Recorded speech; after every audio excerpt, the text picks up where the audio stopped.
শিল্পীর হাতের ছোঁয়ায় যখন মাটি রূপ নিতে শুরু করে তখন শুরু হয় হাজার বছর পুরনো কোনো এক পৌরাণিক গল্প।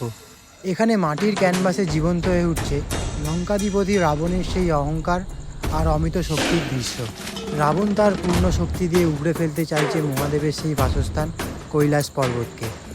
অথচ দেখুন সেই পর্বতের চূড়ায় কি এক মহাজাগতিক শান্তি, যেখানে পরম শান্তিতে বিরাজ করছে স্বয়ং মহাদেব ও দেবী পার্বতী।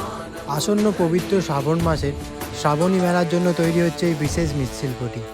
শ্রাবণ মাসে মহাদেবের ভক্তরা জল ঢালার পুনর্লগ্নে এই অসাধারণ রূপটিকে সাথে করে নিয়ে যাবে বাবা তারকেশ্বরের ধামে। মাটি, খড় ও বাঁশের এই কাঠামোর আড়ালে লুকিয়ে আছে ঘন্টার পর ঘন্টা অক্লান্ত পরিশ্রম ও নিখুঁত সাধনা। কাজের এই প্রাথমিক ধাপেই শিল্প যে এতটা জীবন্ত, রঙের ছোঁয়ায় তা কতটা জাদুকরী হবে বলুন তো। এর শেষ রূপ কেমন হবে তা দেখতে চ্যানেলটিকে সাবস্ক্রাইব করে পাশে